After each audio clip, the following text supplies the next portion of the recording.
Donc effectivement, le sujet de cet atelier, mieux se connaître pour travailler ensemble. Nous avons avec nous donc quatre invités, Nathalie, Gérald, Julien et Arnaud, qui interviendront après s'être présentés sur le sujet. Donc comment mieux travailler ensemble, faire du business, mais aussi échange de bonnes pratiques et autre chose. Moi-même, je suis Laure Simon, dirigeante d'une SCOP de travaux publics dans le Finistère et pour 1h30, animatrice de cet atelier. Je laisse peut-être la parole à Julien, peut-être, pour démarrer. Donc Julien Bénard, je suis co-directeur d'une coopérative d'activité d'emploi qui s'appelle Omnicité et qui est installée en région parisienne. Voilà, on héberge 300 entrepreneurs. Bonjour à tous, pour ma part c'est Gérald Masto, donc je représente Etamine en tant que directeur général. Etamine qui est un bureau d'études et de conseil dans le secteur du bâtiment. On intervient aussi bien pour des opérations publiques que privées, et en tout cas on est là pour impulser, concrétiser la transition écologique, puisqu'on est un collectif d'ingénieurs avec les expertises particulières qui sont performance énergétique, la biodiversité, le bas carbone, le confort, la santé. Donc voilà.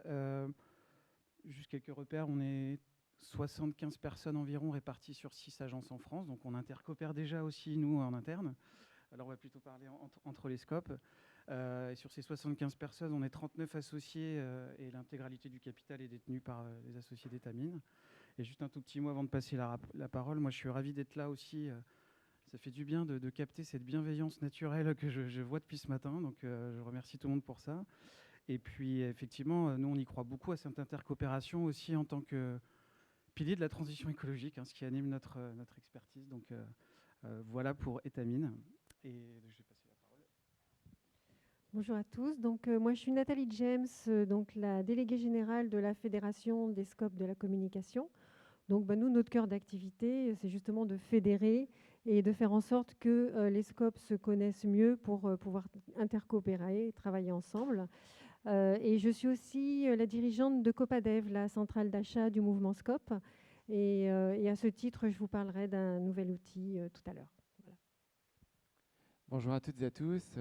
Content aussi de me retrouver là. Je partage, je pense que je profite d'être à la tribune pour le dire. C'est vrai que quel bonheur de pouvoir se retrouver. Alors sans les masques, je ne sais pas si c'est bien parce qu'on va à mon avis se faire un beau cluster, mais quel plaisir de se retrouver et de pouvoir échanger. On était un peu en manque de ça depuis 2 ans. On avait même oublié à quel point ça pouvait être agréable que de partager tous ces moments avec les coopérateurs.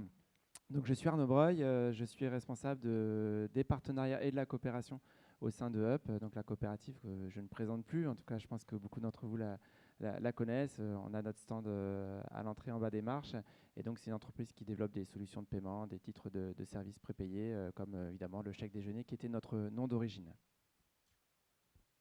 Voilà, donc je propose qu'on démarre tout de suite sur la définition de ce qu'est le travailler ensemble et des différentes modalités, modes que ça peut prendre, effectivement.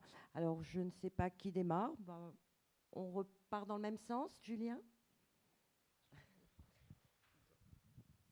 Merci. Alors, travailler ensemble, moi, ce que j'aime beaucoup dans l'intitulé de l'atelier, en fait, c'est se connaître. Je trouve que c'est un des piliers du travail ensemble.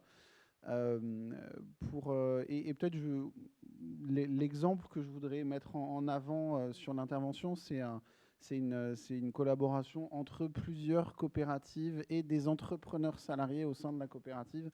Donc c'est un projet dans lequel on est depuis l'année dernière qui s'appelle La Zone. Où en fait on est attributaire d'un marché pour le compte de la direction interministérielle au numérique, où on porte ce qu'ils appellent des startups d'État dans le cadre d'un programme qui s'appelle BetaGouv. En gros, les administrations ont besoin de développer un projet numérique et plutôt que de faire ça en interne, ils vont chercher des prestats pour le faire et porter des équipes. Et donc il y a un consortium de 7 scopes qui s'est monté pour répondre à ce marché-là. Il y en a une qui est dans la salle, il y en a une autre qui est dans la salle. Pour la petite anecdote, nous, on s'est retrouvés en tant que coopérative d'activité d'emploi dans ce consortium parce qu'il y a un de nos entrepreneurs salariés qui était sur le précédent marché BetaGouv, une des petites mains sur un des projets. Et en fait, il se trouve qu'il y avait déjà un consortium de coopératives qui étaient attributaires et qui cherchaient à s'adosser à des acteurs comme les CAE pour pouvoir porter des équipes de manière un peu plus costaud. Et parce que c'était pas forcément leur métier. Leur métier, c'est de développer, c'est pas de porter commercialement des indépendants. Et donc voilà, progressivement, on a ce collectif et cet espace de travail qui est la zone qui s'élargit. Où là, il y a d'autres scopes qu'on est en train d'embarquer sur un autre marché. Il y en a 2 qui ont des stands en bas. Là, il y a les Tilleuls et Berstec aussi. Voilà. Et par contre, sur ce deuxième marché, il y a deux scopes qui sont sur le marché Betagouv qui ne vont pas venir. Enfin, et c'est intéressant parce qu'on se retrouve un peu là-dedans parce qu'il y a quelqu'un qui nous a mis en relation. Et finalement, en faisant, on apprend à se connaître et on apprend à travailler ensemble. Je trouve c'est quelque chose qu'on voit très souvent en tout cas que je vois beaucoup au sein de la CAE, où beaucoup de personnes viennent en CAE pour le collectif, pour la communauté, et viennent parfois avec le fantasme de j'arrive dans une coopérative d'activité d'emploi, d'emblée je vais pouvoir travailler avec plein de gens. Bon, en vrai, ça reste des indépendants, donc et donc il y a toujours une petite perte d'illusion à un moment donné de dire oui, mais je suis dans une CAE, mais pourtant je travaille pas avec 50 personnes. Non, en fait, déjà on travaille avec 2-3 personnes, c'est bien, et c'est toujours compliqué ensuite aussi de travailler avec des gens qu'on ne connaît pas. Et finalement, on commence à travailler ensemble à partir du moment où on a appris à se connaître, où on s'est rencontrés. Et c'est ces moments de rencontre qui vont derrière donner lieu à des collaborations. Et c'est d'autres moments de rencontre qui vont permettre d'améliorer la façon de travailler ensemble.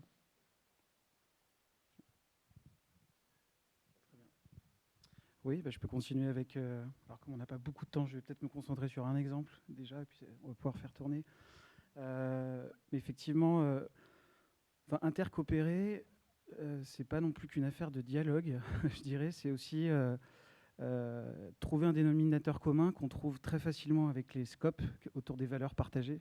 On en a parlé cet après-midi, il y avait les questions de solidarité, quelle est la place du profit par rapport à la solidarité. Je trouvais ça intéressant, mais l'exemple que je vais vous donner, c'est autour de la croissance de scopes, de structures. On s'est retrouvé à collaborer avec 3 autres scopes, donc Scoping et Euclid, qui sont aussi des scopes du secteur du bâtiment. Qui dit croissance dans la scope, dit aussi s'organiser. On veut que ce soit, c'est vrai, le plus horizontal possible, mais on avait besoin de management intermédiaire, en tout cas de renforcer des postes de management intermédiaire. Et on s'est retrouvé fédérés autour de ça, puisque les pratiques managériales en scope sont aussi particulières. C'est vrai qu'on avait ce socle commun. Et donc, on a allié un peu nos forces, nos compétences pour monter de toutes pièces un programme de formation adapté. Donc des recherches de financement, une recherche d'une équipe pédagogique, créer. Donc cette formation, elle est sur 6 modules de 2 jours, donc c'était assez conséquent, puis qui permet d'être transversal sur le métier de manager. Donc cette collaboration à 3 scopes a permis de monter ce programme, qui en est la 4e saison. Il va y en avoir encore une 5e. Enfin, c'est quelque chose qui perdure. Voilà. Et en tout cas, le succès de cette formation, qu'on a du coup gardé entre 3 scopes pour l'instant, c'est que dans nos scopes respectifs en interne, on a permis d'avoir vraiment un socle commun qui, de génération en génération aussi, même si je ne suis pas bien vieux, se transmet aussi. Et c'est beaucoup plus facile de pouvoir s'organiser, collaborer au quotidien, parce que finalement, on partage le même socle de base. Et puis en externe, ces saisons ont permis, entre les scopes, de créer des vrais liens, comme des petits clubs, des groupes qui, année après année, prennent des nouvelles, se recommandent, se donnent des conseils. Et on s'aperçoit aussi, justement, à travers juste ce programme de formation, la capacité que ça a à créer du lien. Alors, après 3 ans, 4 ans, maintenant, ce qui est en train de se passer, que je vous partage, effectivement, on s'est dit, mais comment ça pourrait servir au plus grand nombre ? Parce qu'on a, au bout de 4 ans, justement, perçu tous les intérêts, que ce soit en interne ou dans le réseau, sur tout le territoire. Et donc, on discute aussi avec la Confédération des Scopes pour voir comment ça peut atterrir dans peut-être les catalogues de formation des unions régionales, comment on peut essayer de faire perdurer ce modèle, puisque aussi ça demande beaucoup d'énergie et il faut trouver des relais. Donc voilà, mais le point de départ, et avant de terminer sur cet exemple, on se connaissait déjà. C'était vraiment des scopes de notre secteur. Et c'est vrai que moi j'étais intéressé aussi de pouvoir échanger aussi comment se trouver, parce qu'on a souvent la tête dans le guidon, on ne lève pas toujours bien la tête, et c'est vrai que je ressens d'avoir une capacité à, alors, vous allez en parler tout à l'heure, mais d'avoir une capacité à trouver ses pairs, trouver les scopes avec qui on peut coopérer utilement. C'est peut-être ce qui est un frein, en tout cas, par rapport à ce genre d'expérience, pour que ça puisse peut-être se développer. Un exemple d'intercoopération. Voilà. À qui je peux passer la main? Oui, alors moi je suis là pour parler des outils, mais je peux parler un petit peu aussi de notre expérience au sein de la Fédération des scopes de la communication, où on a vraiment eu une période où on avait tout axé sur l'intercoopération. Et le fait est que je vous rejoins tout à fait sur le fait de se connaître. C'est-à-dire que c'est quand on se connaît qu'on peut travailler ensemble. Et le fait est qu'il faut multiplier les rencontres parce qu'on se rencontre une fois, bon, on peut travailler ensemble, mais souvent ça vient après plusieurs rencontres, quand on commence à bien se connaître, qu'on est en confiance et qu'on a envie aussi de travailler avec les autres. Et c'est une question aussi d'habitude, c'est-à-dire que ceux qui ont commencé à faire de l'intercoopération comme ça au sein du réseau Medinscope reviennent des fois avec tiens, j'ai besoin d'un traducteur en telle langue, etc. Et ça, voilà, ils ont ce réflexe après que tous n'ont pas forcément habituellement, quoi. Souvent, on va sur le net chercher quelqu'un ou par recommandation d'une autre personne, etc. Et ils n'avaient pas forcément le réflexe de demander au réseau des scopes. Et maintenant, ça devient plus un réflexe pour ceux qui ont commencé déjà à intercoopérer sur des dossiers. Et puis après aussi, on fait des fois des réunions au niveau régional où plutôt que les scopes qui sont d'un même métier se regardent comme des concurrents, finalement intercoopèrent et essayent de se partager un petit peu le marché intelligemment, quoi. Et ça, c'est encore une autre forme d'intercoopération bien plus poussée. Oui, alors pour ce qui nous concerne, moi j'ai aussi une illustration parce que c'est toujours plus parlant de parler de choses qu'on a vécues. En 2014, on s'est posé pas mal de questions existentielles. Enfin, on n'a pas attendu 2014 pour s'en poser. C'est comme pour vous tous, on s'en pose tout le temps en permanence des questions existentielles. Mais on a décidé à l'époque la suppression de notre direction de la RSE. En se disant, en fait, la RSE, elle ne doit pas être dans une direction, elle doit être partout. Et donc, ça doit infuser l'ensemble de nos programmes, de nos politiques, politiques d'achat. Enfin, on se doit d'essayer de traduire notre engagement vis-à-vis de la société sur tous les aspects. Et puis, parmi les programmes qu'on avait, il y avait bien évidemment le programme environnemental. Donc, j'avais dit à ceux qui avaient peur de se tromper tout à l'heure qu'ils allaient aussi trouver matière à parler de sujets de fond. Et on s'est dit, mais en fait, comment faire quand on est une SCOP? C'est bien beau de dire qu'on a envie de mettre en place une politique environnementale. Alors évidemment, il y a la mesure de l'empreinte carbone, la réduction, éventuellement la compensation. Mais on ne peut pas en rester là. Et donc, on s'est un peu creusé la tête. Et puis, est arrivé 2015, la COP21. Et à l'occasion de la COP21, on a avec d'autres acteurs de l'économie sociale et solidaire, le labo de l'ESS, mais aussi et surtout à l'époque Enercop qui commençait à émerger, essayer d'imaginer une façon d'agir concrètement et de plus se contenter en fait d'avoir repeindre les murs en vert et de se dire qu'on avait bonne conscience en se disant qu'on mesurait et qu'on réduisait notre empreinte carbone, mais c'était comment agir plus efficacement en faisant aussi le choix de travailler avec des acteurs du monde coopératif qui étaient, eux, engagés concrètement dans la transition écologique et dans la transition environnementale. Donc c'est comme ça qu'on a noué un partenariat très simple au départ, qui était simplement un partenariat de clients à fournisseurs. Et donc on a décidé de passer l'ensemble de nos bâtiments, donc le siège à Gennevilliers, mais également l'ensemble de nos filiales directement sous Enercop. Donc ça, c'est un travail qui nous a pris quelques mois, le temps de dénoncer nos contrats et nous assurer qu'on était entièrement passé sur Enercop. Donc ça, c'était simplement une relation, on va dire, de client à fournisseur, encore une fois, mais reposant sur des valeurs.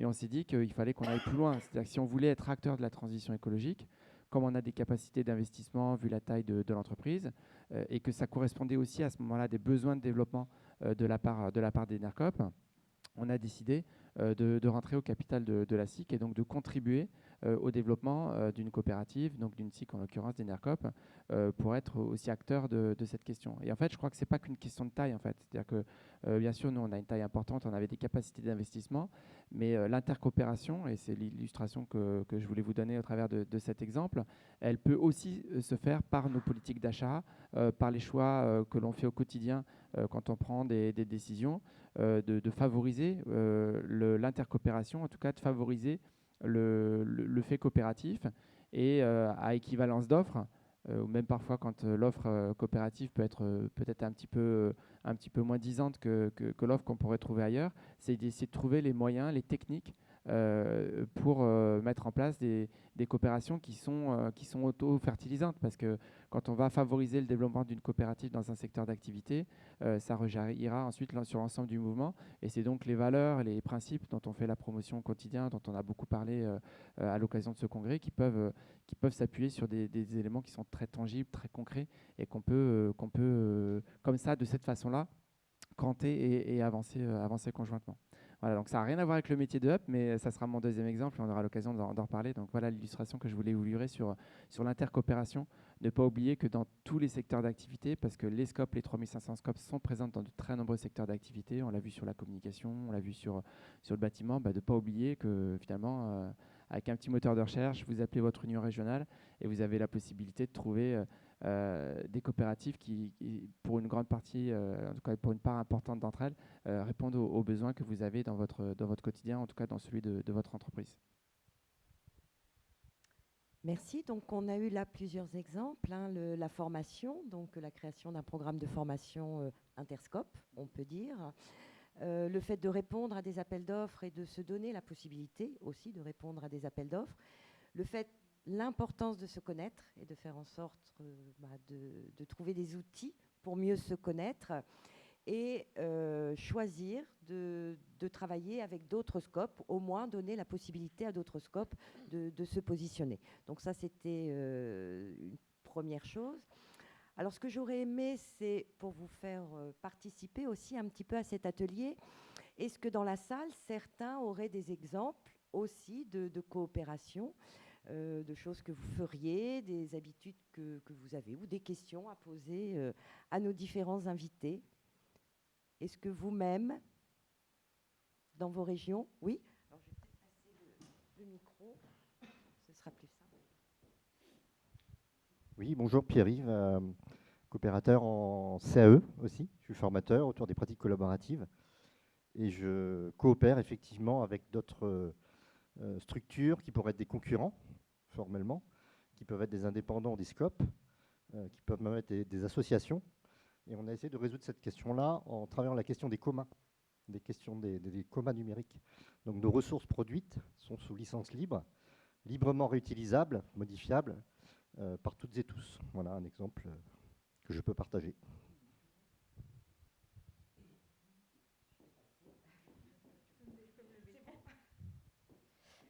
Bonjour à tous, oui vous m'entendez. Moi c'est Pauline, je suis de la SCOP l'IS, interprète en langue des signes. On est basé sur Rouen. Et donc nous on est un métier qui est un petit peu éparpillé en France et on a fait le choix il y a maintenant quelques années de créer un réseau qui s'appelle Trait d'Union, dont l'objectif en fait est de regrouper les différentes scopes et interprètes en association ou en AE qui réunissent donc toutes les interprètes de France. L'objectif c'est de répondre à des marchés, notamment nationaux, et de pouvoir ensuite, entre nous, redistribuer localement aux interprètes qui sont sur les régions concernées les demandes d'un marché national auquel on a répondu tous ensemble. Voilà. Bel exemple, oui.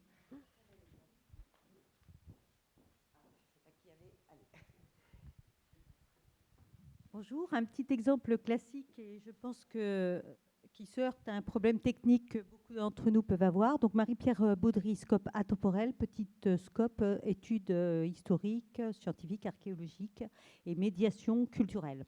À plusieurs reprises, nous avons répondu à des appels d'offres qui exigeaient des compétences très pointues dans des domaines complémentaires ou nôtres. Mon premier réflexe a été de rechercher une scope. Voilà, donc tant qu'à faire, s'il faut s'associer avec une entreprise, autant chercher une scope sur des domaines d'activité très pointus. Comment le faire, sachant qu'on est sur des niches au niveau national? J'ai cherché Google, scope, c'est pas toujours évident, et bien sûr le catalogue. Et c'est toujours le problème, le catalogue en ligne. Alors je sais qu'il est question de le faire évoluer, je ne sais pas où ça en est, mais c'est un gros problème à la fois sur la technique et sur le fond, parce que nous-mêmes, on est référenciés dans une catégorie sur une activité et en fait, on travaille sur différents domaines d'activité et avec différentes compétences et qu'on a recherché dans d'autres coopératives des compétences très pointues. Alors on a réussi quand même, hein, on a pu répondre à des appels d'offres ou faire travailler en sous-traitance aussi d'autres scopes. On aimerait pouvoir le faire plus souvent et donc mieux se connaître. Oui, justement, je vais répondre à cette question après. On apportera des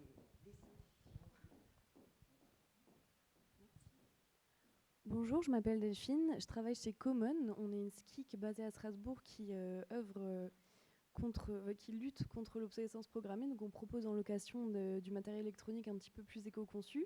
Et fin 2021, on a mis en place un partenariat avec Télécop, qui fait partie du même collectif que nous, donc les licornes avec 2 O. Et ce partenariat visait à proposer aux personnes qui souscrivaient un abonnement chez nous et chez Télécop une réduction mensuelle sur les 2 abonnements. Voilà, pour l'instant disponible pour les particuliers et bientôt pour les professionnels. Ouais, voilà. C'est un bel exemple aussi, oui. Une offre commune. Oui. Mhm. Bonjour, Céline Parra de la SCOP Bien fait pour ta com. On est basé dans les Hauts-de-France.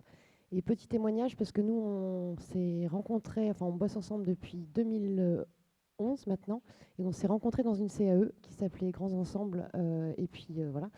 On s'est rencontrés dans la CAE, on a appris à travailler ensemble, et je voulais faire un petit retour d'expérience rapide, juste dire qu'il fallait beaucoup de temps en fait pour apprendre à se connaître et à travailler ensemble. On a créé notre propre scope en 2018, donc on a travaillé pendant 7 ans ensemble. On a appris à se faire confiance, à partager nos clients, ce qui n'est pas simple, à travailler ensemble sur des projets. Et même si on a des annuaires, même si on a des outils en ligne, je pense que la meilleure chose, c'est de réussir à faire ensemble, quoi. Voilà. Et donc aujourd'hui, on est assez fiers parce qu'on a créé une scope et on a créé une CAE qui porte elle-même nos activités individuelles et respectives.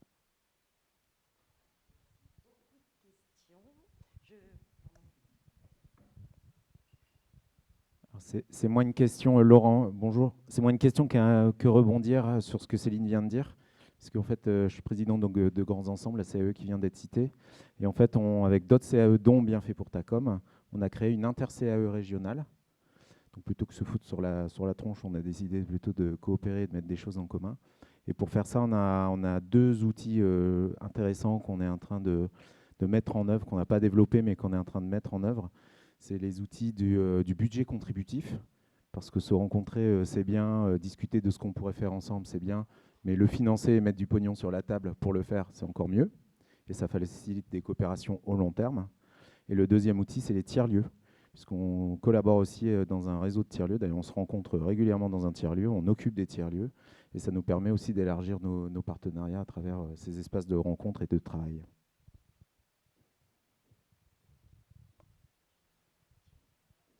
Alors les CAE, on les retrouve beaucoup, effectivement, puisque dans des mêmes lieux, elles se rencontrent juste après. Voilà, puisqu'on parle des CAE, c'est vrai que nous, on est habitués à dire à nos entrepreneurs de bosser ensemble et on fait tout pour. Et comme Grands Ensembles de l'autre côté, pardon, je ne me suis pas présentée, Anne Bonnier, Hélicop, coopérative d'activité sur Villeurbanne. On a aussi créé depuis quelques années Coop, qui est l'association de 4, 5, on doit être même à 6 maintenant, de coopératives d'activité sur la métropole. Et c'est pas simple, on est tous sur la métropole de Lyon, mais voilà, plutôt que de se bouffer le nez, travailler ensemble, d'aller se représenter les uns les autres sur les congrès, sur les salons et ainsi de suite. Et à la fois pour nous, coopératives d'activité, équipe support, puisque moi je suis dans l'équipe support, mais également agrandir. On a 100, 200, 300 entrepreneurs dans nos coopératives, ça monte à 1000, 1500. La possibilité pour chacun de développer son activité les uns avec les autres et de se rencontrer. Voilà, c'était juste pour finir ou pas, je sais pas, sur les CAE.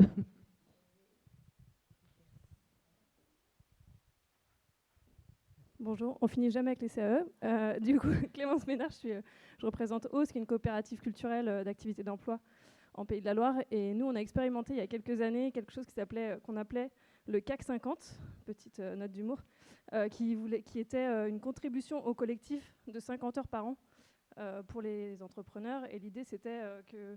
Pardon, je suis intimidée après ça.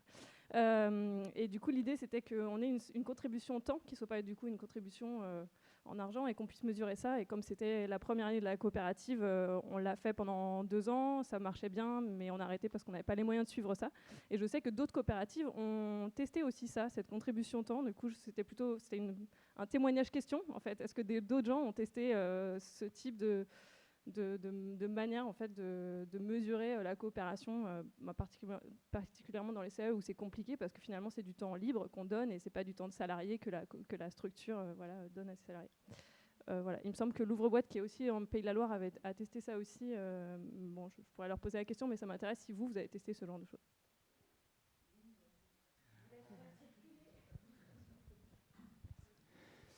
Bonjour, donc je m'appelle Alyosha, je suis gérant d'une scope qui s'appelle Semaway à Grenoble. Nous, on fonctionne en holacratie et on a utilisé ce système de gouvernance dans de la coopération inter-entreprise avec une autre société notamment qui fait un métier très proche du nôtre et on a beaucoup bossé ensemble.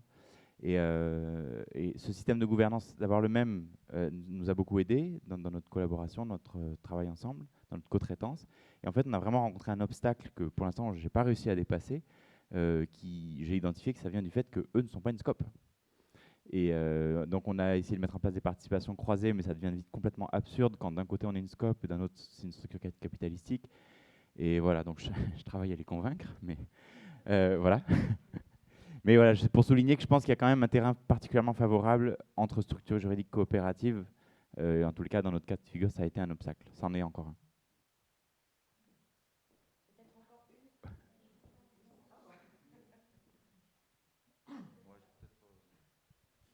Ouais, je vais revenir, peut-être rebondir un peu sur la toute première intervention.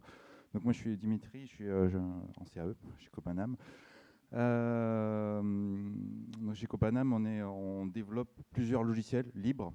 Quand on voudrait, donc moi, je développe un logiciel qui s'appelle Opaga, qui permet de gérer toute la partie administrative de la formation professionnelle, qui est déjà utilisé par une autre coopérative, une autre CAE qui est Opteos à Lille. Et l'idée, voilà, c'est de mettre en commun des ressources humaines, financières pour développer du libre qui soit utilisé par tout le monde. Et l'idée quand même du libre, c'est que ce n'est pas un financement à la licence d'utilisation, mais c'est un financement de la fabrication. Donc c'est payer le travail plutôt que de payer une rente. Et je pense qu'on a intérêt à développer ce genre de démarche, de se mettre à plein plusieurs pour financer ce genre de projet, quoi. Donc c'est déjà en marche, mais à développer encore.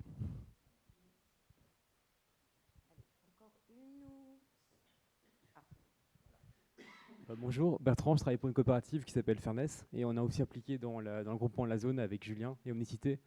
C'est juste pour témoigner que nous, ça va être le 3e marché public sur lequel on répond ensemble avec différentes coopératives et avec toutes les questions de gouvernance que ça implique, parce qu'on a beau être des structures coopératives, il faut qu'on développe des pratiques communes dans les discussions et des fois c'est beaucoup de discussions sur les discussions, comment on prend les décisions ensemble. Est-ce qu'on essaie vraiment d'avoir une organisation horizontale, peu importe la taille des structures, c'est important. D'ailleurs, il y a eu une grosse discussion pour le nouveau marché public sur lequel on va répondre lundi. C'est qu'on a fait intervenir les tilleuls. Les tilleuls, c'est 70 personnes. Nous, on est 5, on est 6. La plupart des structures dans lesquelles on collabore, c'est 6 personnes maximum parce qu'on estime que, pour différentes raisons. Et donc, il y a peut-être des attentes aussi par rapport au chiffre d'affaires à se répartir. Et en fait, la manière dont on répartit les trucs, ça dépendra un peu de ce que vous êtes capable de fournir comme travail pour les marchés publics, quoi. Donc il n'y a pas de discussion de vocation réellement à prendre plus de parts. Donc c'est une expérience que je suis très content de réitérer pour la 3e fois. C'est du boulot. En dehors de l'appel d'offres en tant que tel, c'est chouette, mais c'est aussi du boulot de s'organiser, quoi. Et là, ça fait 3 semaines qu'on est occupé, je suis un peu cramé, mais bon. Mais voilà. Donc je serais content de cet appel d'offres lundi, quoi. Voilà, j'ai fini.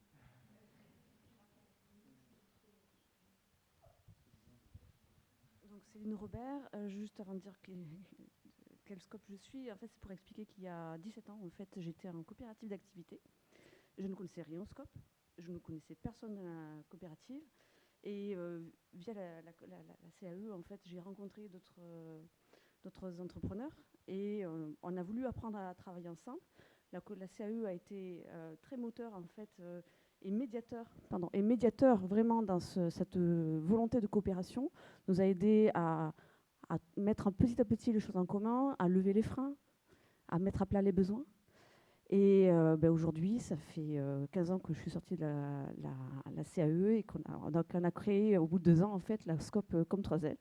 Et donc ça fait maintenant 15 ans que ça dure après la CAE. Voilà. Donc, mais c'est la CAE vraiment qui a boosté et qui a permis de faire émerger une scope. Alors, c'est vrai qu'on s'aperçoit quand même que beaucoup d'exemples tournent autour de la CAE parce qu'effectivement, il y a se connaître. En fait, c'est ce qu'il n'y a pas forcément dans les autres scopes où on est tous éparpillés un petit peu partout. Et c'est là où il faut qu'on arrive à trouver une solution pour se connaître, parce qu'en fait, on pourra avoir toute la bonne volonté que l'on veut, on s'aperçoit que s'il n'y a pas ce premier pas, qui sont aussi ces réunions, ces congrès, les idéscopes dans vos régions et autres, eh bien, s'il n'y a pas ce premier pas, il n'y aura pas de coopération. Une dernière question. Oui, en fait, j'ai deux questions. Est-ce qu'il y a justement d'autres moments qui sont prévus pour qu'on se connaisse? Je ne sais pas, des visios dans lesquels on dit bonjour, je m'appelle machin, je fais ça. Bon, je sais pas. La deuxième question que j'avais, c'est quand on répond à plusieurs, un appel à projet ou un marché public, qui répond? Est-ce que ce sont toutes les structures qui se connaissent qui répondent ensemble, ou est-ce qu'il faut qu'il y ait une autre structure qui porte le consortium?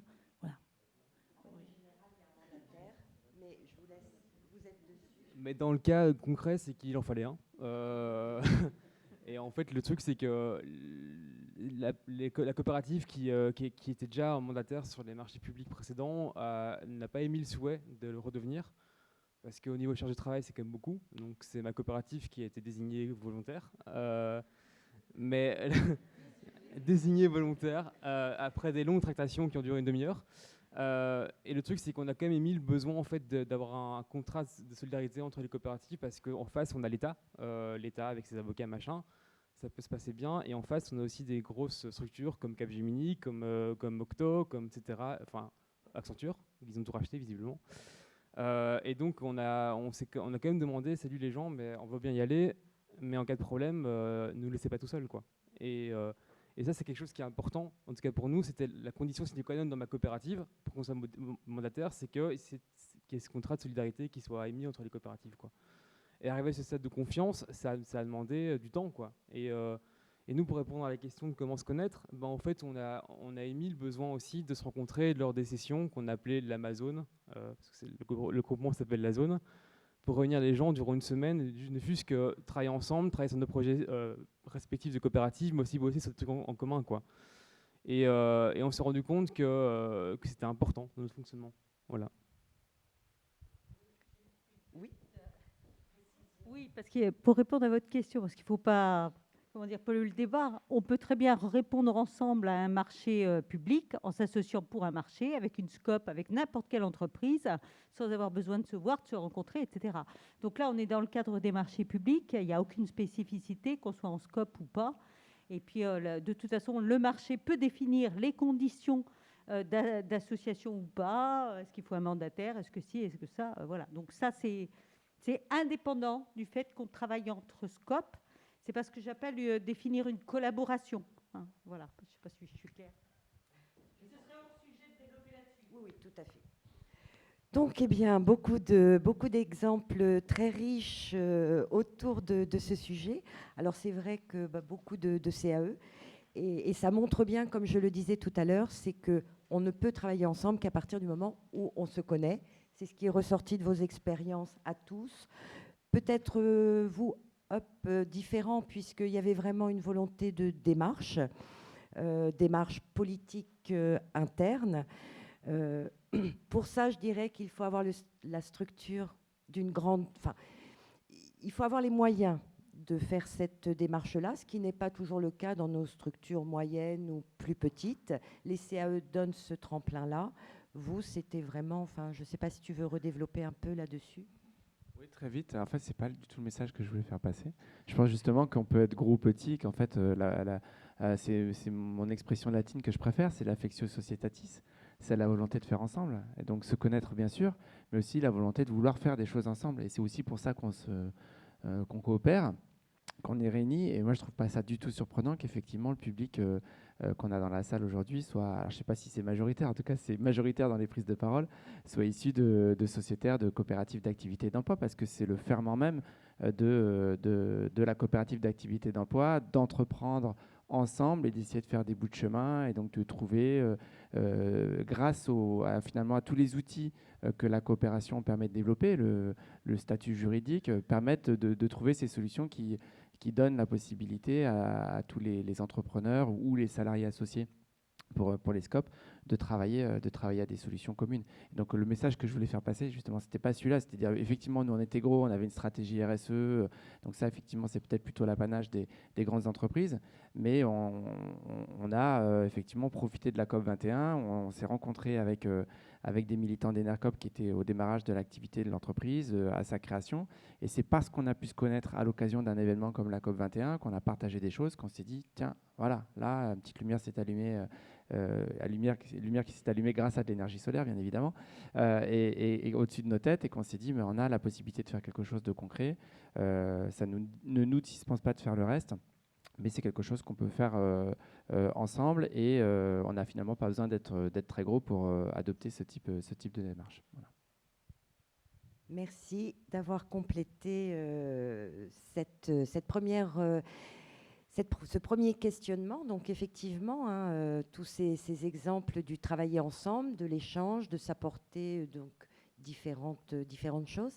Alors la deuxième partie du débat, comment peut-on faire demain ou pour les années à venir, comment peut-on faire pour mieux travailler ensemble? Et on s'aperçoit que généralement, la question c'est comment peut-on faire pour mieux se connaître? Et après, les choses viennent toutes seules et se mettent en marche par défaut. Alors, pour ça, je vais passer le micro à Nathalie, qui va vous parler d'une solution. Voilà. Mais alors, pour demain. donc, avant de vous parler de cette solution, je vais juste répondre à deux questions là, qui ont été posées, justement sur comment on fait pour mieux se connaître, qu'est-ce qui est prévu, comment on peut faire. Par exemple, nous, à la Fédération de la communication, on organise régulièrement ce qu'on appelle des rendez-vous Made in Scope, où en fait, ce sont des speed meetings où chacun, en fait, on prend des rendez-vous avec les scopes ensemble, ou même des acteurs de l'ESS, ou même d'autres acteurs, des prospects, des clients, qui vont venir prendre des conseils de communication. En fait, ça va durer 10 minutes à chaque table.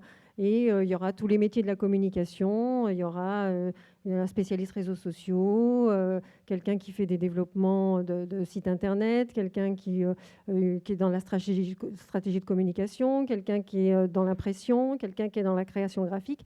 Donc voilà, en fait, ils vont exprimer un petit peu le prospect, le client vont exprimer leurs besoins à chaque table. Et puis après, voilà, si ça match, ils peuvent travailler ensemble.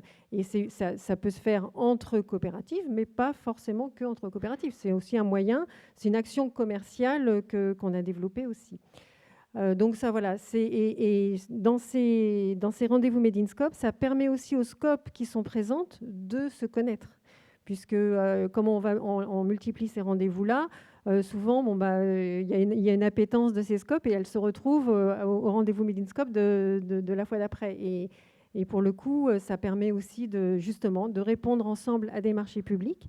Et ça, j'aborde donc la deuxième question, c'est comment on peut répondre. Donc là, il y a eu deux formes de réponse, mais aussi on peut créer un groupement solidaire pour répondre à un marché donné. C'est aussi une solution. Et justement, Made in Scope peut être une solution pour... en fait, c'est Made in Scope qui répond, qui crée le groupement solidaire et qui... on l'a fait déjà justement avec ESS 2024, enfin avec les JO, à répondre. Il y avait 9 entreprises qui répondaient ensemble à un marché. Donc voilà, ce sont d'autres formes d'intercoopération. Mais en fait, je ne suis pas là pour parler de tout ça. Mais voilà, ça complète. Non, là, aujourd'hui, en fait, moi, je suis venue vous parler d'un nouvel outil qu'on va créer, justement pour que vous puissiez trouver les scopes avec qui vous pourriez travailler, que ce soit justement pour répondre à des marchés ensemble, pour trouver des compétences, une compétence qui vous manque, ou pour faire vos achats, tout simplement. Voilà, plutôt que d'acheter n'importe qui, acheter dans le réseau, c'est quand même mieux, quoi, que ce soit de la prestation, que ce soit du produit.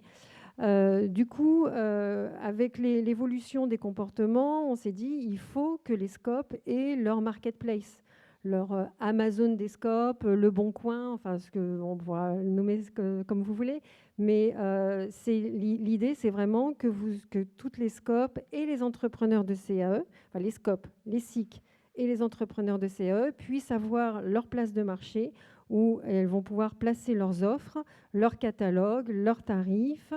Quand c'est du produit ou pour du service, c'est plus compliqué, mais pourquoi pas, ou leurs abonnements aussi, comme Enercop ou autres. Et donc, on est en plein développement. On travaille avec Hervé Sylvain, donc le DSI de la Confédération sur ce projet. Et donc, c'est une SCOP qui va faire les développements.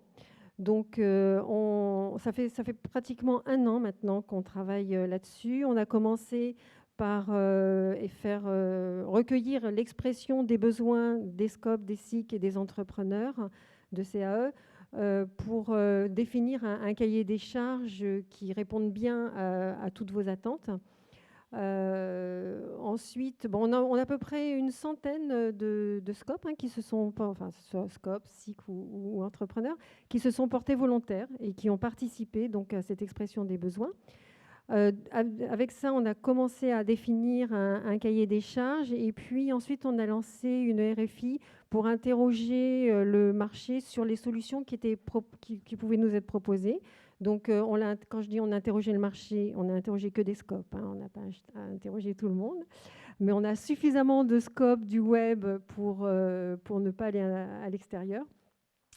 Et donc, voilà, on en est là. Là, on va certainement bientôt maintenant finaliser et savoir avec qui on va travailler. Et les développements, j'espère, sont prévus, donc, en tout cas pour la fin de l'année. Donc, en fait, comme je disais tout à l'heure, il y aura du B2B, du B2C, et il y aura du produit et du service. Donc, c'est vraiment une plateforme qui va être tout à fait globale. Et dans sa première version, ce sera uniquement de la mise en relation, c'est-à-dire que le paiement en ligne ne sera pas encore effectif, puisque voilà, c'est une volonté de la direction nationale de la Confédération de commencer par une première étape, qui sera une étape de mise en relation, où vous aurez quand même toutes les fonctionnalités, où vous pourrez mettre donc l'ERP de la Confédération va vous créer automatiquement une fiche avec toutes les coordonnées qu'on a dans la base de données, et à charge ensuite au SCOP, SIC et entrepreneurs. Enfin, entrepreneurs, ça va être plus particulier, mais au SCOP et au SIC, d'aller juste enrichir leurs fiches avec leurs arguments commerciaux, leur catalogue et leur catalogue de prix et leur offre. Après, il y aura la possibilité de promouvoir des offres à un moment donné. Et puis, il y aura une messagerie instantanée, il y aura voilà, toutes les fonctionnalités qu'il y a sur une marketplace, sauf le paiement en ligne, tout simplement.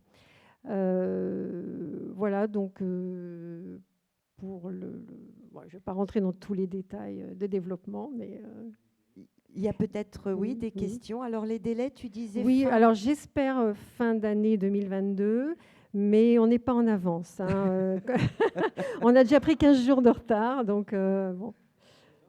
Ouais, pour l'instant, c'est que 15 jours, mais attends.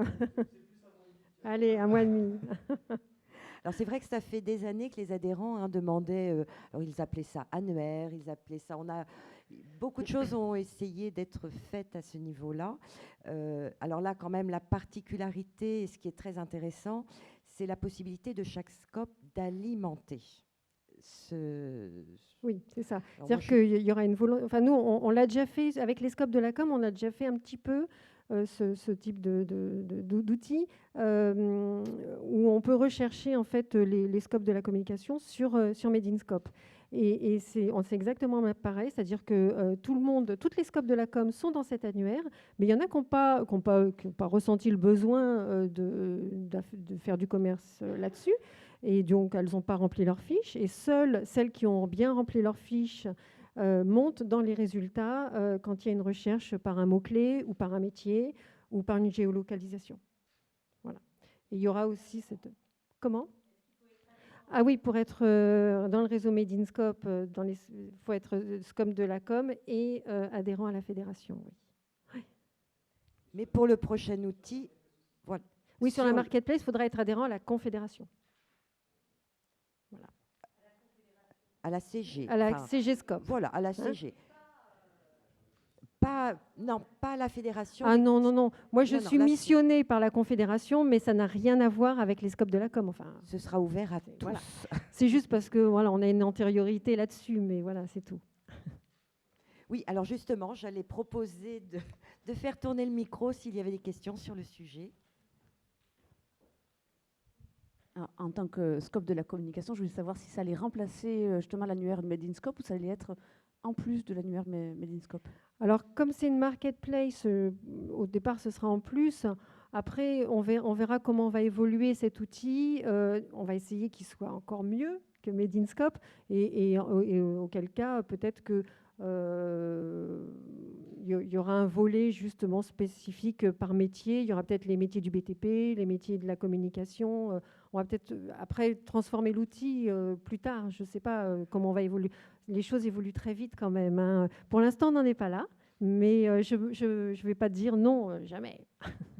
C'était pas pour dire c'est bien, c'est pas bien, c'est juste pour savoir. Oui.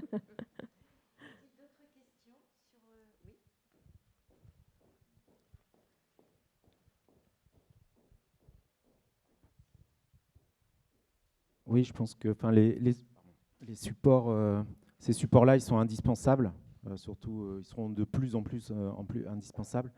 Pour autant, d'ailleurs, j'attire ce qui a été dit tout à l'heure, ce serait super qu'ils soient en logiciel libre pour qu'ils puissent être évolutifs. Ah oui, mais ce sera du logiciel libre. De toute façon, c'était dans le cahier des charges. Voilà, dans une logique non propriétaire, comme ça nous permet aussi de garder la main aussi là-dessus, si jamais malheureusement l'entreprise prestataire disparaît.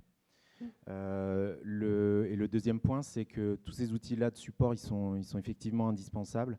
Il y a aussi des cartographies qui existent.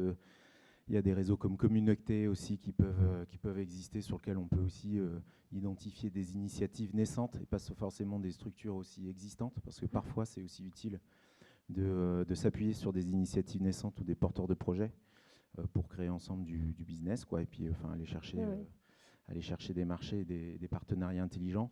Pour autant, moi je trouve que ça ne remplace pas un animateur de réseau, une animation de réseau humaine. Et on a bien vu pendant la crise que ça nous manquait absolument.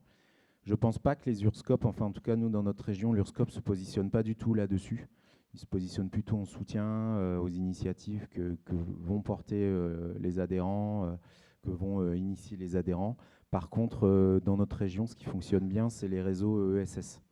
Donc on a des réseaux ESS assez structurés. Donc il y a la CRES, mais il y a aussi des réseaux qui font partie du mouvement pour une économie solidaire. Et là, vraiment, il y a des rencontres, on va dire, effectivement business, ou en tout cas projet, initiatives, qui peuvent être thématisées, mais qui peuvent être aussi beaucoup plus larges, à travers une logique territoriale, avec des collectifs d'acteurs sur des territoires. Donc là, c'est une autre logique que les scopes de la com, que le statut ou que le domaine d'activité. Mais parfois, on a aussi besoin de coopérer, de collaborer et de monter ensemble ou des réponses à des appels d'offres avec des gens qui ne nous ressemblent pas du tout dans leur secteur d'activité, et donc d'avoir une offre globale diversifiée, mais par contre qui sont issus d'un territoire, un bassin de vie et un bassin économique. Oui, bah, tout à fait. De toute façon, on n'a pas du tout la prétention d'annuler tout le reste, hein. C'est un outil supplémentaire. Mais pour autant, voilà, on va continuer à multiplier les rencontres pour que vous connaissiez bien et que vous puissiez travailler ensemble.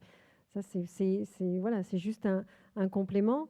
Et oui, ce que j'ai pas dit aussi, c'est que ça va être donc une marketplace des scopes, mais elle va être aussi ouverte à tous. C'est-à-dire que votre offre, elle va pas être vue que par les scopes, les SIC ou les entrepreneurs. Elle va être vue par tout le monde. Voilà, donc ça vous permet de faire du business avec tout le monde. Voilà. Oui, c'est un des points que je voulais proposer. Ça me paraît vraiment très intéressant. J'ai hâte de voir cela. Ce serait bien qu'on l'appelle en français quand même, sur toute la déclinaison aussi, parce que place de marché. Après, ça ne remplace pas non plus, évidemment, des animations d'autres outils et tout. Et je pense qu'il serait bien aussi de toiletter, de nettoyer l'annuaire des scopes, parce qu'il y a aussi des scopes qui n'ont rien à vendre ou qui ont déjà finalement leur marché, etc. Et on ne va pas nécessairement faire la démarche d'aller sur quelque chose qui est intitulé place de marché pour achat, pour découvrir certaines scopes. Je ne sais pas si je suis Oui, claire, alors, mais en c'est fait- important d'avoir aussi un annuaire de présentation des scopes, des cycles, des CAE, qui soit large, qui va mettre en avant d'autres arguments que des produits ou des prestations à vendre, qui va mettre en avant peut-être des présentations de société, des activités, des démarches, qui servira aussi pour les partenaires et pas que pour des acheteurs, pour des partenariats autres, parce que finalement on peut s'associer, mais pas que pour faire du business. Ça c'est intéressant aussi, de collaborer, pas que pour vendre. Vous voyez ce que je veux dire? Oui, Donc oui, je vois, avoir je quelque vois. chose de plus large, Mais ça, c'est et vrai qui soit que- ouvert à tous. Oui, oui. C'est-à-dire qu'on ne soit pas obligé de demander un code d'accès à la CG Scope pour entrer sur l'annuaire, si vous voyez ce que je veux dire. Oui, oui, non, mais ça, oui, je vois tout à fait. Mais après, il y a justement, si les fédérations de métiers existent et si les unions régionales sont là, c'est aussi pour vous aider dans toutes ces démarches. Comme je disais tout à l'heure, cette place de marché des scopes, c'est un outil supplémentaire. Et quant au nom, on ne l'a pas encore déterminé. Je ne sais pas quel sera son nom, hein. Pour l'instant, je l'appelle la marketplace des scopes parce que marketplace, ça parle à peu près à tout le monde. On peut mais bon.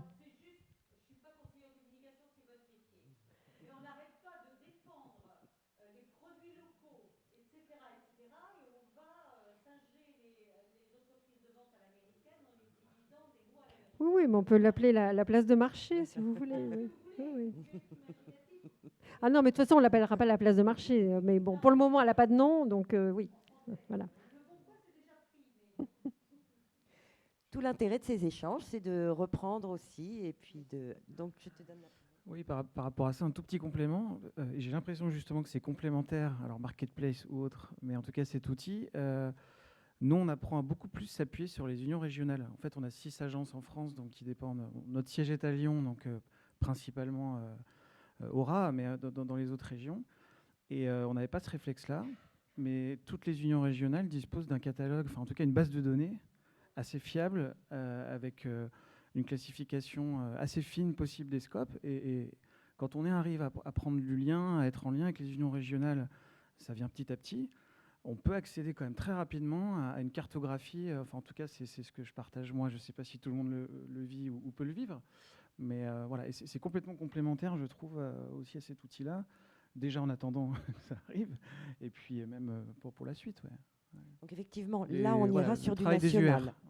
On ira sur du national. Et c'est vrai que même si ce n'est pas un annuaire en tant que tel, le fait que chaque scope, SIC, CAE puisse donner le petit détail supplémentaire qu'un annuaire standard ne peut peut-être pas donner en fin de compte, puisque chaque scope, SIC ou autre, pourra, comme vous le disiez tout à l'heure, affiner un petit peu, à part un code NAF ou quelque chose qui vous désigne sur une seule activité. Là, vous pourrez lister toutes vos activités, sans pour autant faire systématiquement du business. C'est ça, si j'ai bien compris. Ça peut être aussi simplement une fiche de présentation. Oui, oui, tout à fait. Ça peut. De toute façon, là, l'objectif, c'est pour vous, c'est la mise en relation. C'est-à-dire que voilà, avoir une messagerie instantanée. Ah, vous faites ça, bah, c'est intéressant. Moi, je fais. Voilà, je suis intéressée par votre offre, et puis on rentre en contact. Et bon, après, moi, je pense que sans se connaître, c'est plus compliqué, c'est vrai. Mais quand moi, je le vois, moi, sur mon expérience dans les scopes de la com, quelqu'un qui a besoin d'un rédacteur et qui connaisse bien le système, le secteur bancaire, bah voilà, c'est une compétence pointue qu'une autre scope de la com peut avoir besoin à un moment T pour répondre à un marché. Donc ça c'est de l'intercoopération. Ils ne se connaissent pas, sauf que voilà, la compétence qui est détenue par un entrepreneur qui a cette compétence, ou même un salarié d'une scope qui a cette compétence, parce qu'on a aussi justement un annuaire qui s'appelle ressources d'intercoopération. C'est vraiment dédié à ça, où on peut, soit les entrepreneurs, soit les salariés des scopes peuvent inscrire des compétences pointues qu'ils ont, afin qu'on puisse les trouver quand on recherche par mots-clés une compétence. Et bon, alors ça, c'est l'annuaire Made in Scope, dont parlait Céline tout à l'heure. Donc pour le moment, voilà, on le garde, mais et je pense que la place de marché qu'on va développer va de toute façon, on va pouvoir. C'est à vous de remplir en fait. Hein, donc vous allez vous mettre ce que vous voulez dessus. Hein. Voilà. C'est tout à fait participatif et même tout au long du développement, en fait, on va continuer à travailler avec le terrain, bien sûr. Oui. Voilà. Donc, je vois qu'il y a des questions. Merci. Une question avec cette idée de mise en relation. Est-ce qu'il est prévu sur ce marché, peu importe son nom, de mettre en place des offres d'emploi, de mettre aussi une partie offre d'embauche? Je pense à un salarié d'une SCOP qui doit déménager au niveau national pour raisons familiales notamment, et qui a envie de continuer à travailler dans une SCOP, mais qui n'a pas de connaissance de s'il habite à Rouen des SCOP qu'il y a à Bordeaux, et qui pourrait par ce marché éventuellement trouver des entreprises qui sont en offre d'embauche et directement ciblées de la SCOP ou de la SIC ou de la CAE. Oui, mais c'est une idée intéressante. Alors, ce n'est pas prévu en tant que tel, mais comme vous avez la possibilité de faire des promotions d'offres, pourquoi pas faire une offre d'emploi aussi. Après, ça, c'est à nous voilà, de développer les choses ensuite. Oui. Pierre, de l'Union régionale des SCOP Occitanie Méditerranée. En fait, il existe aujourd'hui, les sites internet ont été homogénéisés sur le mouvement. Et quand vous allez dans l'annuaire, en fait, il y a une géolocalisation de toutes les SCOP de France, en tout cas adhérentes au mouvement. Et donc, vous pouvez zoomer sur la carte de France de façon assez précise et voir en fait les SCOP qui existent, en tout cas sur une zone géographique. Nous, ce qu'on constate, déjà pour dire que je pense que c'est le vrai rôle des unions régionales de créer des rencontres, quelles qu'elles soient, soit par filière, soit par des thématiques, soit par des apéros coopératifs, donc des rencontres conviviales. C'est vraiment le rôle et ça va dans le sens du texte d'orientation que vous avez voté. Mais le mieux se connaître, là où ça fonctionne vraiment, c'est à travers la formation. Et je pense que, moi je vous invite vraiment tous à essayer de suivre des formations qui sont proposées par les unions régionales, parce que là, il y a des vrais échanges, c'est du temps passé entre coopérateurs, et qu'après, il y a des choses qui se font derrière. Nous, on va essayer, là, on expérimente de l'accompagnement collectif. Donc, généralement, en fait, vous avez un délégué régional qui est lié avec votre coopérative, et on est plutôt dans un accompagnement individuel. Je pense que pour mieux se connaître, il faut forcer aussi l'accent sur l'accompagnement collectif. Nous, on va essayer d'introduire ça et de faire des accompagnements collectifs assez réguliers tout au long de l'année en fonction des thématiques, parce qu'on se rend compte aussi qu'il y a un grand nombre de délégués qui répondent finalement un peu à des questions qui sont récurrentes. À la fois, ça permettra effectivement d'échanger et de faire en sorte que les coopératives se connaissent mieux entre elles. En tout cas, je pense, voilà, il y a plein de choses à faire, et quand on a construit, quand on a fait les allers-retours avec les ateliers territoriaux auxquels vous avez certainement participé pour construire ce texte d'orientation, une des premières choses qui est sortie, voire la première, on a fait plein de sondages un peu partout en France, c'est essayer de mieux se connaître en fait. Hein. C'est cette thématique et bien avant un support juridique, etc. Donc c'est vraiment central, je pense, dans notre mouvement, et il y a une marge en tout cas de progression qui est forte. Vanessa, société Propsys basée à Grenoble. Je rebondis sur ce que vous dites. Du coup, on est la SCOP Grenoble étant basée à Grenoble fait partie de l'Union régionale Auvergne-Rhône-Alpes, qui est très active dans les rencontres, dans tout ce qui peut être fait. Je rebondis sur ce que vous disiez. Il y a en l'occurrence des apéroscopes. On se connaît aussi beaucoup entre Lyon et Grenoble, les différentes scopes qu'il peut y avoir. Et il y a aussi des scopes du numérique qui sont des rendez-vous mensuels, visio, où on se rencontre. Donc c'est très bien, mais pour travailler aussi un petit peu avec l'UR et avoir des échanges avec d'autres scopes, en fait, on se rend compte que c'est souvent les mêmes qui reviennent, et que du coup, les 3-4 qu'on a vus au rendez-vous du mois d'avant, on les retrouve au rendez-vous du mois suivant. Et je pense que la vraie problématique, elle n'est pas tant sur les supports qu'il y a de rencontres, parce qu'ils existent et qui sont faciles à mettre en place si on est accompagné par les UR. C'est surtout d'aller chercher ces scopes-là qui ne sont peut-être pas en alerte de ces rencontres, qui ne sont peut-être pas au courant ou qui n'ont pas trop envie de s'investir, Et peut-être même, typiquement, on disait sur l'annuaire, on a tout à coup besoin de répondre à un marché, on a une spécificité technique qu'on ne répond pas en interne, on peut aller chercher une autre scope. Et c'est cette prise de contact-là qui, aujourd'hui, je trouve, est vraiment manquante. Et même tous les supports du monde de rencontres qui existent ne comblent pas ça. Voilà.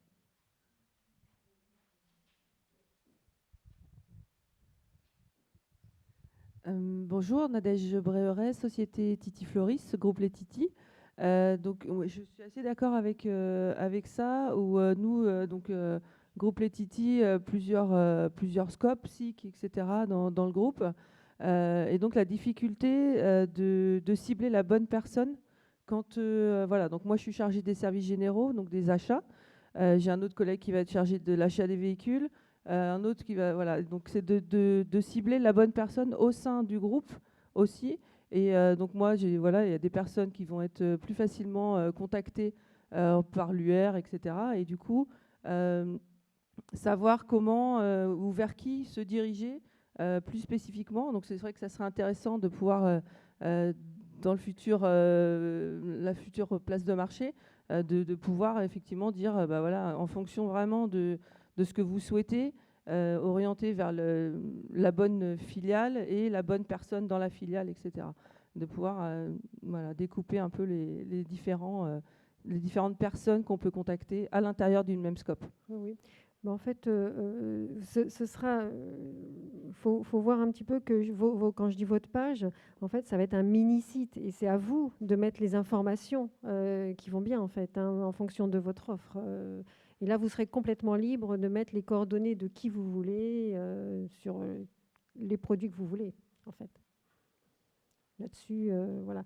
Mais c'est pour ça que c'est bien de continuer à travailler avec vous dans les développements. Parce que voilà, vous c'est le terrain, vous avez vos besoins et plus on a de retours et plus on enrichira cette plateforme, bien sûr. Alors effectivement, là on a vu, on a balayé quand même pas mal de choses et puis toujours cette même ouverture de dire il faut qu'on arrive à se rencontrer. Alors effectivement, il y a encore du travail. Tout ça, ça a été noté dans le texte d'orientation, donc je pense que dans ces 4 prochaines années, il va vraiment y avoir quelque chose de fort de fait au niveau des UR.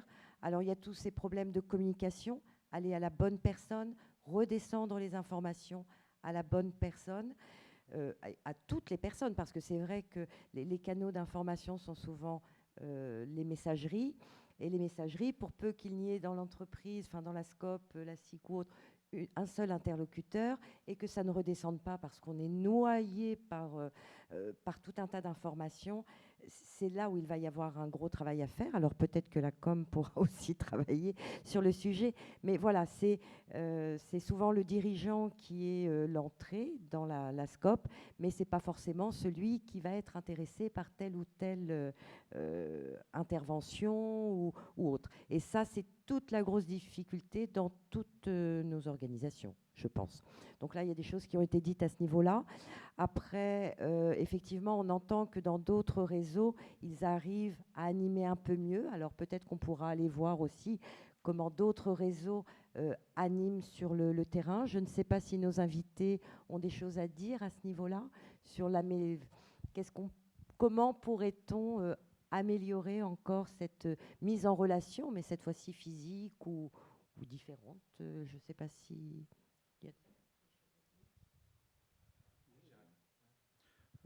Non, on a déjà balayé un certain nombre de choses concrètes. Non, juste un petit mot, c'est vrai que on a parlé un peu des scopes existantes, comment améliorer l'interconnexion. Je partage juste spontanément, je me suis aperçu aussi ce matin en voyant quelques chiffres, on est 70 000 salariés dans les scopes et SIC en France, et j'avais pas idée qu'en fait c'est très peu aussi, finalement. Et donc le texte d'orientation, en fait, il va dans le sens de doper cette interconnexion. Mais je me dis juste que ce qui pourrait aider aussi, au-delà des rencontres, des clubs comme on a vu, des marketplaces peut-être, comment on rend un peu plus visible aussi. Je prends le secteur du bâtiment dans les marchés publics, qu'on soit une entreprise classique ou en scope, en fait, ça ne change rien. Il n'y a pas de différence qui est faite, sauf si le décideur, effectivement, a peut-être une sensibilité, mais voilà, il n'y a pas cette visibilité-là. l'ESS n'a pas tellement de critères non plus particuliers. Alors c'est juste encourageant de se dire qu'effectivement, ce qu'on a vu ce matin dans les orientations, voilà, c'est un peu comme la transition écologique. Il n'y a pas de petits, de grands pas, tous les pas sont bons. Et finalement, si on est dans la dynamique, moi j'ai plutôt pris ça comme... donc je ne donne pas une solution concrète, je dis juste qu'il y a aussi cette visibilité peut-être à vraiment travailler, une journée un peu de respiration comme ça me fait rendre compte de ça aussi. Ouais. Oui, moi j'avais juste une illustration à apporter, j'ai vu que tu avais levé la main. Alors c'est presque de la pub, hein. En tout cas elle va être déguisée. Mais c'est vrai que chez Up, donc émetteur de titres de service, notre métier c'est de mettre en relation finalement le monde du travail, les organisations, les entreprises avec leurs salariés qui ont besoin souvent d'avantages sociaux, donc le chèque déjeuner, les titres cadeaux pour le CSE, enfin tout un tas d'avantages qui sont habituellement plutôt réservés à des entreprises d'une taille importante dans lesquelles le dialogue social produit tout simplement la possibilité d'avoir des budgets et des avantages. Et c'est vrai qu'historiquement, ça a été notre position. Mais la vraie histoire de chèque déjeuner, à sa création, c'était de permettre à des salariés qui n'avaient pas accès à de la restauration collective, de la restauration interentreprise, de pouvoir déjeuner le midi. Et donc, les inventeurs, les premiers coopérateurs de chèque déjeuner se sont dit, mais comment est-ce qu'on peut mettre en relation ces entreprises-là, qui n'ont souvent pas beaucoup de salariés, avec des univers de consommation. À l'époque, c'était simple, il n'y en avait qu'un, c'était la restauration. Et tous les autres produits, toutes les autres solutions qu'on a développées reposaient sur cette logique-là, c'est-à-dire de faire cette relation entre le monde du travail et puis l'alimentation, l'accès à la culture, l'accès aux services, l'accès au sport. Et aujourd'hui, on a à peu près 1,5 million de Français qui tous les jours utilisent une solution de paiement de Up, donc essentiellement du titre repas. Et on s'est dit il y a quelques temps de cela, mais c'est fou en fait, y compris dans le monde des scopes, tout le monde ne nous connaît pas. Alors qu'on a face à nous des entreprises capitalistiques, dont certaines sont détenues par des fonds de pension américains, qui, certaines années, ont réussi le record mondial de reverser 98% de leurs résultats sous forme de dividendes à leurs actionnaires qui sont de l'autre côté de l'Atlantique.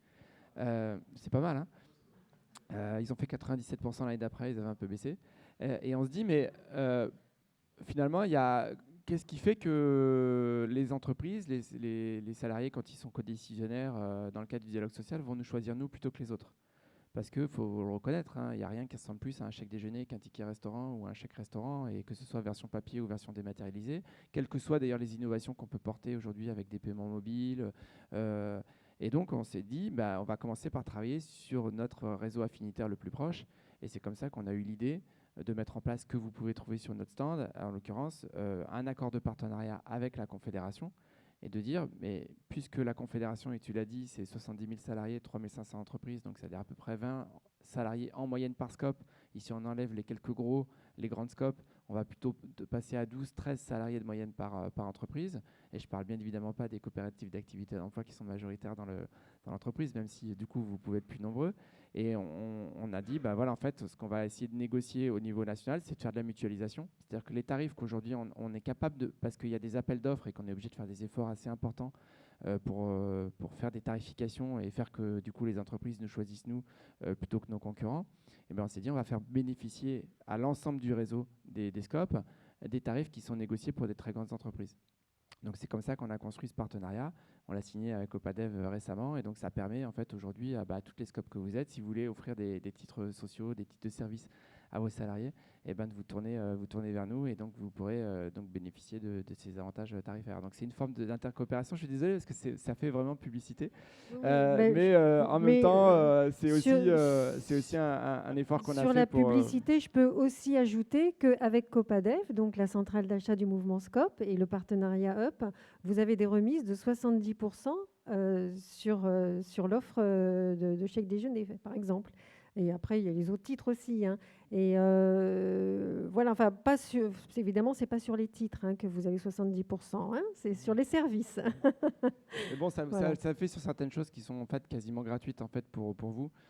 Donc, n'hésitez pas si vous avez l'envie de développer des dispositifs sociaux pour vos collègues, pour les salariés des structures qui les composent, à venir nous voir sur le stand. Et mes collègues se feront un plaisir de vous accueillir et d'essayer de vous proposer des choses qui vous correspondent.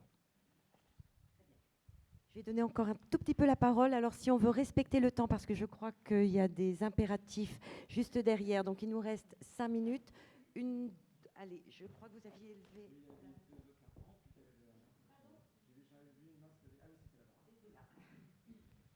Bonjour, alors moi je suis un peu une intrue dans la salle, je ne fais pas partie des SCOP, ni des SIC, ni des CAE. Et c'est pour ça que je réagis par rapport à ce que vous avez dit, parce que moi j'étais salariée d'une très grosse entreprise jusqu'à fin août 2021. J'ai monté ma société juste à la suite d'une rupture conventionnelle. J'ai été voir 4 comptables, Pôle emploi, enfin, j'ai fait plein de démarches pour voir quelle était la meilleure structure pour me lancer. Personne ne connaît les SCOP, les SIC et les CAE. J'ai une maman qui a travaillé en SCOP toute sa vie, son compagnon qui a travaillé en SCOP toute sa vie. Et moi, je n'ai pas monté de SCOP parce que je ne sais pas comment ça marche, je ne sais pas vers qui me tourner pour monter une société coopérative. J'ai aucune idée. Du coup, j'ai monté une SAS, une SASU. Et là, aujourd'hui, je suis là pour découvrir un petit peu cet univers des SCOP et puis voir ce que je pourrais faire. Pôle emploi ne connaît pas du tout ce que vous proposez. Les comptables ne savent même pas ce que ça veut dire. Du coup, je voulais témoigner de cette expérience parce que malgré ma volonté, on est plein de porteurs de projets dans le tiers-lieu où je me suis installée. Tout le monde cherche un peu quelle structure pourrait correspondre à chaque activité et personne ne connaît ces structures-là. Voilà. Oui, on essaye d'y remédier. Il y a justement une publicité qui vient de sortir, là, qui va sortir pendant 2 mois, je crois, sur BFM et sur LCI. Voilà. Donc, j'espère que ça va avoir un petit impact sur la connaissance. Bien sûr.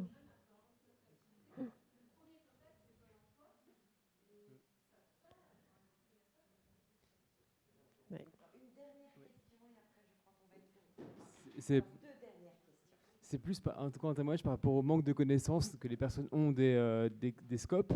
C'est que nous, dans le numérique, généralement, quand les gens en ont marre d'être salariés dans des grands groupes, ils ne savent pas trop quoi faire. Donc ils se disent, tiens, on va monter je vais devenir indépendant, ou je vais aller en CAE, etc. Et nous, en fait, on s'est rendu compte qu'autour de nous, beaucoup de gens de coopératives utilisent le coopératif comme argument de recrutement, en disant, voilà, venez chez nous, c'est cool, il y en a pour tous les goûts, il y en a pour ceux qui sont plutôt affinitaires avec l'autogestion, plutôt qui sont affinitaires avec les grands groupes. Mais voilà, venez quoi. Et en fait, on a Hélène, qui est une de mes collègues, qui est conférencière. Elle a fait une série de talks. En gros, ça commençait, de conférences pour les francophones, qui commençait par démissionner, venez chez nous. Donc, pas chez nous en tant que la coopérative, rejoignez le mouvement quoi. Donc je pense effectivement qu'il y a un travail à faire de se dire, ok, il y a aussi ce modèle qui est possible. Vous n'êtes pas obligé d'avoir une vie de salarié dans un groupe que vous n'aimez pas forcément quoi. Donc je pense qu'il faut témoigner. Et pour monter une coopérative, il faut aller voir l'URSCOP. Voilà. Il faut connaître, savoir que l'URSCOP existe. Une dernière question et après on va être obligé de... Voilà, merci. C'est juste une petite remarque. Moi, je suis le président de CECOP, la Confédération européenne des coopératives. Et je suis vraiment ravi d'être ici. Un petit commentaire, c'est félicitations. Parce que ce que j'ai écouté en cette salle cet après-midi, c'est une grande propension vers l'innovation. C'est très innovant ce que vous faisiez et c'est très innovant et c'est très intéressant ce que vous avez proposé avec les CAE. Surtout ce qui a été dit dans la conférence, la plénière, quand on a parlé des entrepreneurs salariés. C'est un concept très, très intéressant, très innovant. C'est très difficile de le proposer à niveau européen, mais c'est une bataille qu'il faut faire parce que c'est très intéressant pour l'avenir du travail. La deuxième suggestion arrive de mon activité historique, de 30 ans d'activité en coopérative en Italie. En Italie, on a un mouvement très, très important des coopératives sociales qui est démarré il y a 30 ans. Et ce qui a aidé beaucoup pour faire grandir les coopératives en Italie, c'était le consortium, c'est-à-dire des coopératives qui a permis de répondre à les appels d'offres et de faire grandir les coopératives. C'est une suggestion d'utiliser le modèle sociétaire coopératif pour faire de la coopérative intercoopérative. Et donc, je vous souhaite un grand succès. Et merci beaucoup et encore félicitations et merci encore. Et merci d'être avec nous. Merci. Pardon ? Oui, très très beau mot de conclusion, effectivement. Donc pour conclure, eh bien, de tous ces échanges très très riches, j'ai simplement oublié de vous dire que l'on avait avec nous Hervé. Alors il n'y aura pas de restitution parce qu'il y a énormément d'ateliers donc durant ces 2 jours, mais par contre tout est enregistré et tout ce qui a été dit autour de cet atelier va remonter à la Confédération et va être étudié. Pardon, je n'ai pas. Mais oui. Mais d'ailleurs, je voulais laisser la surprise et vous laisser parler librement. D'ailleurs, en fait, vous pourrez revoir cet atelier puisque, comme vous venez de le dire, il est enregistré et on va vous envoyer le lien. Vous pourrez, même ceux qui ne l'ont pas vu pourront ainsi écouter voilà, tout ce qui s'est dit. En tous les cas, merci beaucoup. Bonne soirée parce que je crois que la journée n'est pas finie et à plus tard. Merci.